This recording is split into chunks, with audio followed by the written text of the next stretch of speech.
شروع کرتا ہوں اللہ کے نام سے جو بڑا مہربان نہایت رحم کرنے والا ہے۔ معزز ناظرین، آج ہم یہ ویڈیو دیکھیں گے کہ ایک ہی جملے میں حجاج بن یوسف کی مغفرت کی امید۔ ویڈیو دیکھنے سے پہلے ریکویسٹ یہ ہے کہ ہمارے چینل پہ نئے ہیں تو ہمارے چینل کو سبسکرائب کریں تاکہ ہر آنے والی نئی ویڈیو بر وقت آپ تک پہنچتی رہے۔ معزز ناظرین، السلام علیکم۔ معزز ناظرین، حجاج بن یوسف خلفائے بنو امیہ کا انتہائی سفاک اور خونخوار ظالم گورنر تھا۔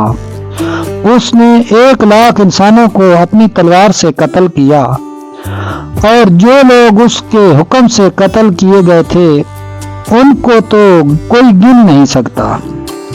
بہت سے صحابہ اور تابعین کو اس نے قتل کیا یا قید و بند رکھا۔ حضرت خواجہ حسن بصری رحمۃ اللہ علیہ فرمایا کرتے تھے کہ اگر ساری امتیں اپنے اپنے منافقوں کو قیامت کے دن لے کر آئیں اور ہم اپنے ایک منافق حجاج بن یوسف تکفی کو پیش کر دیں تو ہمارا پلڑا بھاری ہو جائے گا۔ حجاج بن یوسف جب کینسر کی خبیث بیماری میں مرنے لگا، اس کی زبان پر یہ دعا جاری ہو گئی۔ یہی دعا مانگتے مانگتے اس کا دم نکل گیا۔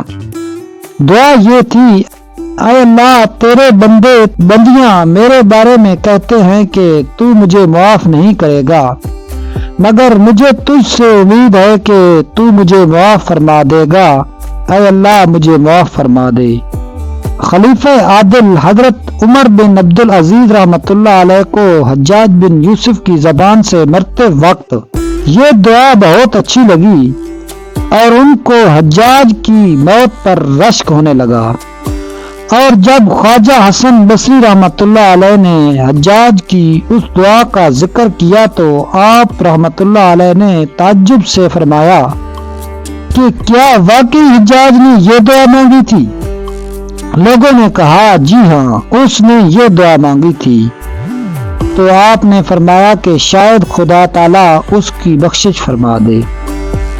معزز ناظرین، یہ تھے حجاج بن یوسف جو کتنے بدمعاش اور کتنا ظالم تھا، لیکن اس نے اللہ تعالیٰ سے اس طرح مرتے وقت معافی مانگی تھی کہ حسن بصری جیسے ولی اللہ کو بھی ان کی دعا پر امید ہو گئی کہ اللہ تعالیٰ ان کو معاف فرما دے گا۔ معزز ناظرین، ویڈیو اچھی لگے تو ویڈیو کو لائک اور چینل کو سبسکرائب کر دیں۔ ملتے ہیں نیکسٹ ویڈیو میں، تب تک کے لیے اللہ حافظ۔